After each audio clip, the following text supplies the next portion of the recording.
Avoir.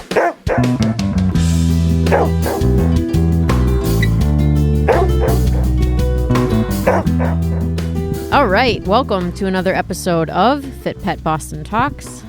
My name is Leah Lodato, and I'm the host of the show. And today I am joined by my spouse, Laurie. Hello. And we're outside enjoying a beautiful evening here in New England. We've had a pretty amazing week of weather, coming off of the heels of a Rain. Rain and Every day. Really hot, humid weather.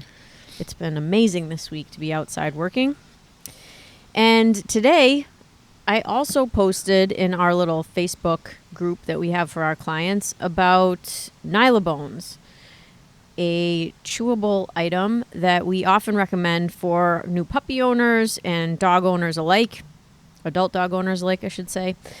But recently, we've been seeing a couple of problems arise with bone chewing, and I thought it would be good to address this topic because as much as we absolutely love all the random people on the internet who enjoy the show, we oftentimes speak directly to our clients. This is a good mode of communication for them to hear our thoughts and opinions about specific topics.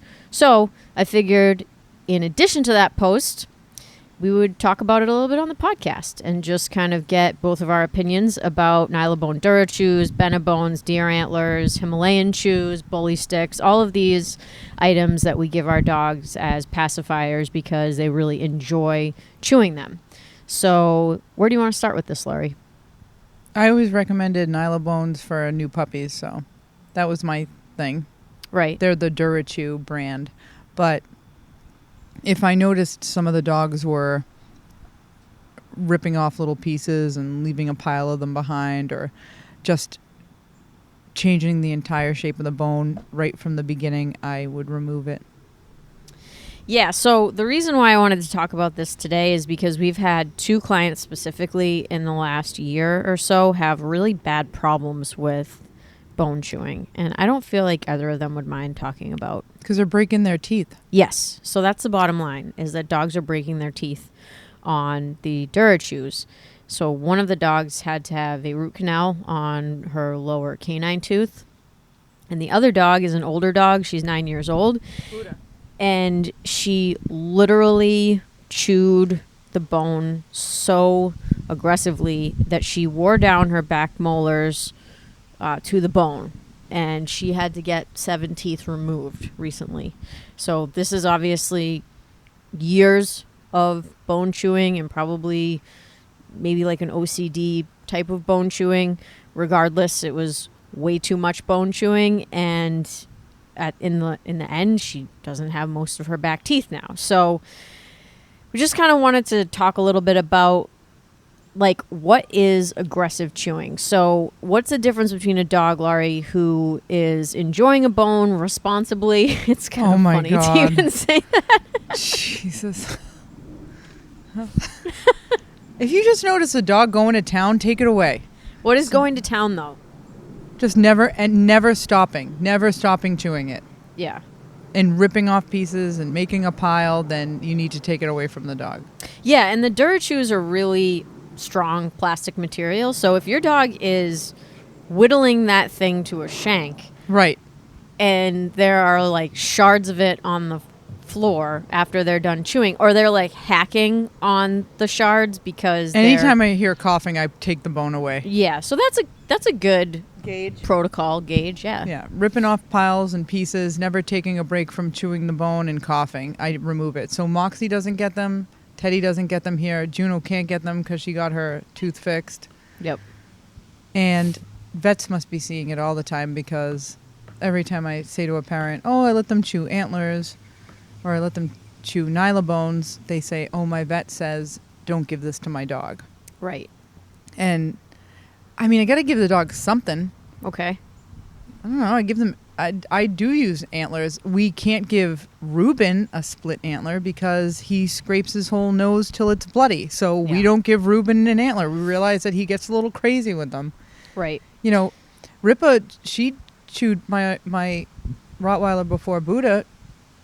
She chewed bones all the time, and her teeth had worn down, but not where we could see the root. So I guess, chew responsibly now. I got to give the dog something to chew, so. Yeah, and that's a personal choice. I know that there are people especially retriever people, I've heard them say things like, I don't want to give them the opportunity to chew because it might encourage like a chompy type behavior. But to me, that's like neither here nor there, I because don't know. of course a dog's going to chew their food, right? Or they're going to chew a treat or something like that. If they're ingesting food, it's just part of their natural ability because they're alive that they chew things. But I think it's one of those topics where it's a good thing to use, right? Like in the crate, dogs, and you see a dog enjoying it and you're just like, okay, like Ruben and Buddha both really enjoy chewing bones, and they can pick up a bone, chew it for 10 minutes, and then Stop. leave it behind and stop, right? Yeah, they're not like OCD about it. They're not choking on it. They're not ripping their face apart on it. I would say that they really enjoy it. And additionally, we don't have a resource guarding problem with either of our dogs. So if I need to take that away from them for some reason, they won't resource guard those items from us. You can use bully sticks, but I mean, they disappear after a while. Yeah, and they give dogs diarrhea. And then I worry if the bully stick gets too short and then the dog swallows the whole stick. I mean, and then the rubber toys, I'm even more scared of those because like the Kong toys. I know way too many people, not just Kong, any rubber toy. Like they used to sell these rubber sticks, and I can't tell you how many dogs I know went in for surgery to remove a piece of the stick that the dog swallowed whole. Like the greens, the ones that look like an actual stick. Yeah, they were no, they were green, red, blue, and they were all rubber. So those freak me out. So I'm running out of choices here. I want to give my dog something to chew. I can't use, a lot of the times with dogs, I can't use real bones because the marrow is so rich, the dog ends up getting diarrhea. So I'm running out of options here. So if the Himalayan chews are so messy, so I don't like those because they're just everywhere. It's gross. I do not like messy stuff. Yeah. Yeah, and if you have any bedding inside the crate, It just gets destroyed. It destroys the bedding in there. It gets dirty, so you have to do laundry more frequently. But yeah, I think recently, within the past couple of months, it's really been kind of made clear to me from some of our clients having testimonials where they really should have removed the chew before their teeth, the dog's teeth, really were impacted negatively by the chew. And I want to just make sure that if you're listening and you're a client of ours, like, bones are optional. It's almost like a privilege. If your dog is enjoying it, like, feel free to give it to them. If they're not able to enjoy it, if they're ruining their teeth, if they're aggressively chewing it, if they're resource guarding items, if you have 2 dogs in your house and one of the dogs is resource guarding a bone from another, like, just remove those items. They're, like, absolutely not a necessity. And I think that they should be allowed if the dog can handle it, and if not, don't feel bad about removing it. Would you? Yeah, agree? because most people don't have time to monitor both dogs chewing anything that they find of value, Right. that the dogs find of value. So it's better to just not have the item in the house. Right. So don't do that. If your dog's resource guard, don't. Yeah. Because you have to be absolutely. staring at them, and you have to have one dog on their dog bed and another dog on their dog bed, and they both chew their bones, and somebody's there, and there's a leash on both dogs so that you can let them enjoy something like that without switching or one dog going to the other dog and taking the item. That's a whole different story than Nylon bones. Right. chewing. Right. I know, but it's another issue that can come up with them. So that's kind of all I wanted to say about that. Otherwise, Larry, how are things going with you and Boo and training and trialing and all that stuff? It's fine. We're training for open right now, and I don't know how that's going to go. So I guess I'm just going to wing it in September. Yeah, we're going to the Cape Cod Fairgrounds for their Falmouth show. Annual. I dog really show feel that like they I'm have just going to down end there. up winging it. That my first time in the ring is going to be like just for me to get ring time and to see what I need to work on. Yeah, It's that's not how like I feel. It's not like rally. Where rally, I feel like there's always a chance to qualify, but for obedience, I don't feel that way. Yeah, obedience is definitely a whole other can of worms. Yeah. I feel like most people I'm trying not to fail more times than they pass in order to get the title. Would you say that? yeah. Yeah. It's a hard title. Unless the dog is exceptional. Yeah. I agree. I don't know. Because one little thing can just right. derail the entire trial. Right. You lose a lot of you can NQ for many things. It's just how many points am I going to get off for every exercise if my front isn't straight, or I don't know. We'll see. I'm trying to stay positive about it, but my last practice was not good, and then the practice after that was the next day was fine, and I just don't know what's going to motivate him if he thinks that the dumbbell's coming around the corner, if that will make him have a little pep in his step versus just the rally stuff we've been doing. Right. Anyway, that's that. Yeah, I'm planning to trial in the beginner novice obedience with Raven.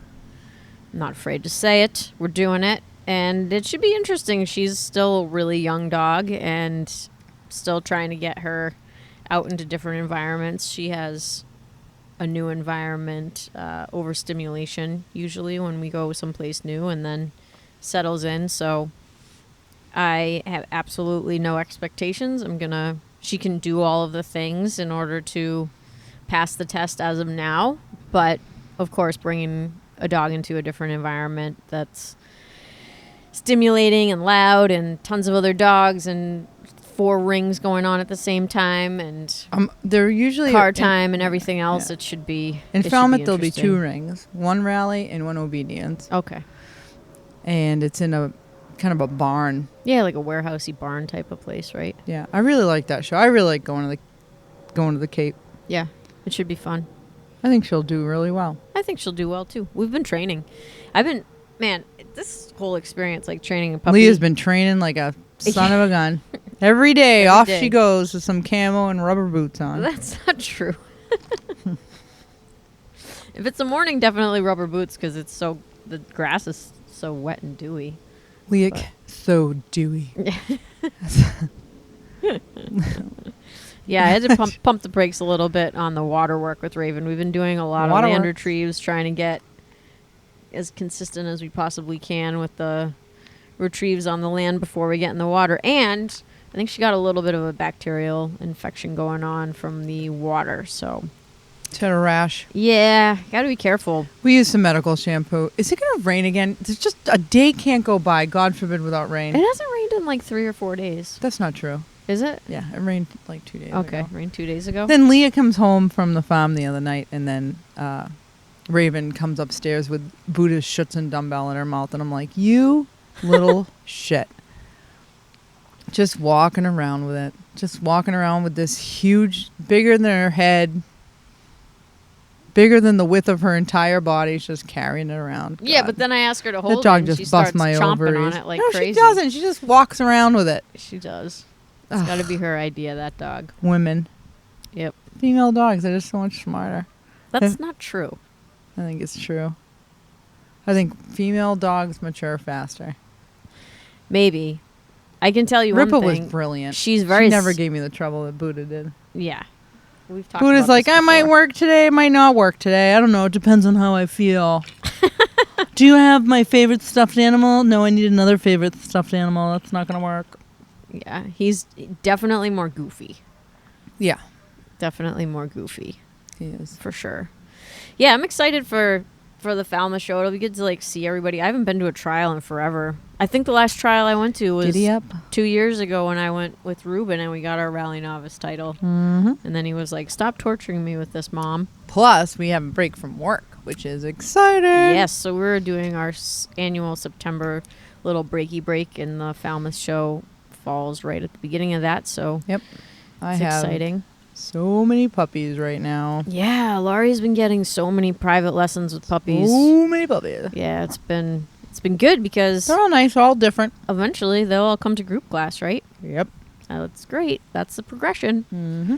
Yeah, we've been having a really great group of handlers and dogs coming to our group class as well, which has been really nice, practicing obedience in different environments, which is how we proof the obedience, which is a challenge.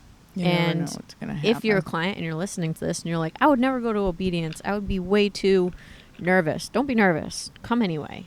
Yeah, let me torture you. It's not torture. And if you are new, I always try to be there. So there's two of us. And the person who's new always winds up getting some individual attention Leah offers Usually. the emotional support we all need. from me. Yes. Yes. New people need emotional support because it's really I'm the tough. mean one, and Leah's the nice one. Well, Laurie will be doing the entire class, and I will step aside with somebody that needs a little extra help Always the mean one. and give them that extra help that they need. But it's a good group. It's a great group. And on top of it, we have people in the group that are also trialing, which is really Oh, cool. yeah. Really cool. Lily, Yes. With And Bella. we got Andrea and Frankie. They're doing therapy dog stuff. Catherine, they're doing that now. They finally got their visits in. Yep. So, Catherine's trialing. She's just my homie. yeah.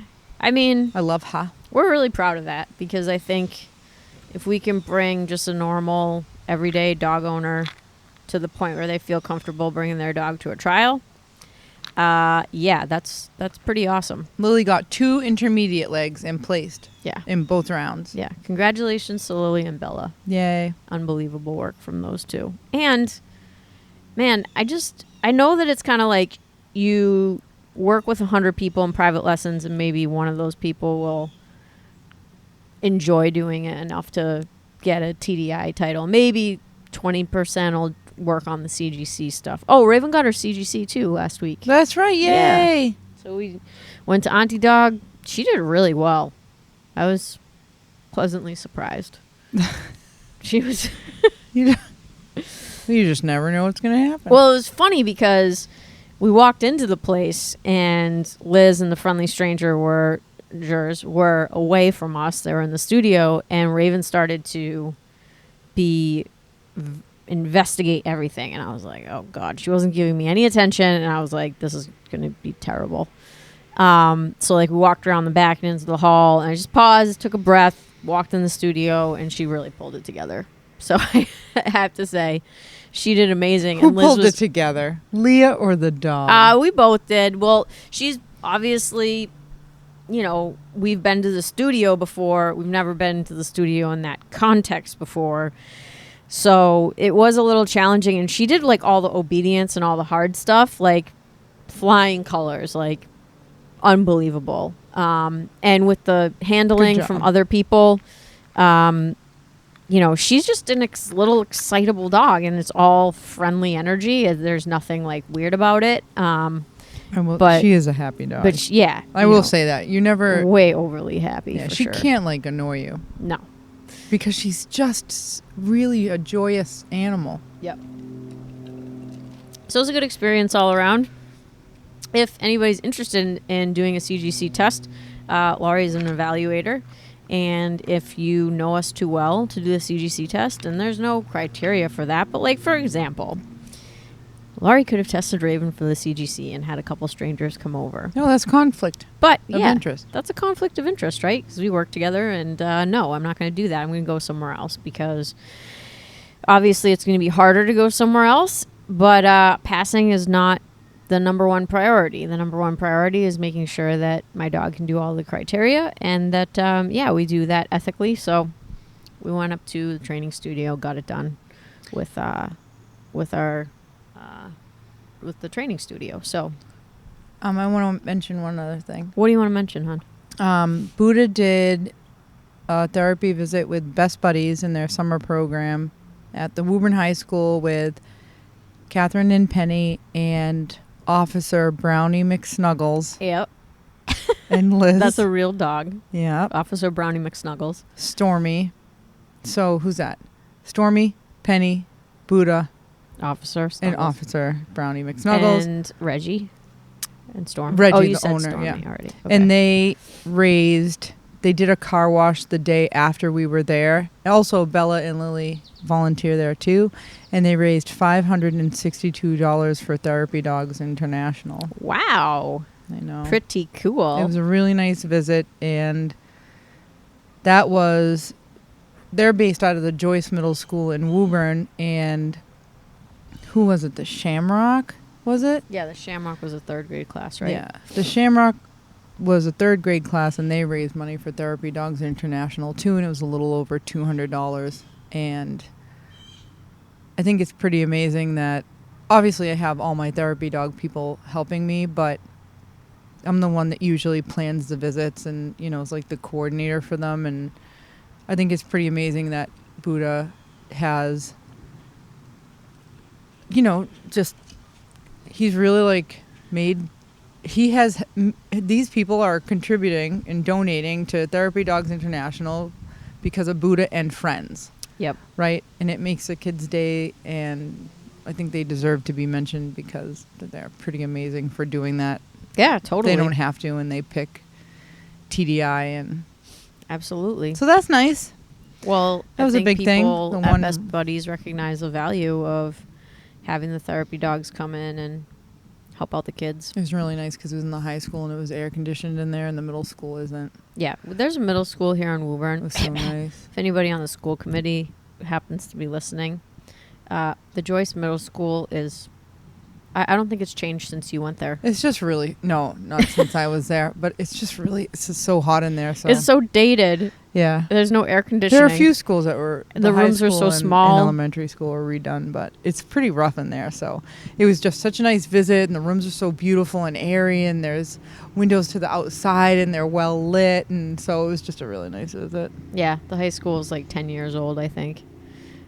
So relatively new. Yeah. New. But yeah, Therapy Dogs International, that's the organization that Buddha is involved with. Volunteers for therapy dog work. So yay for them. Yeah, yay for Best Buddies, and thank you very much all those who generously give.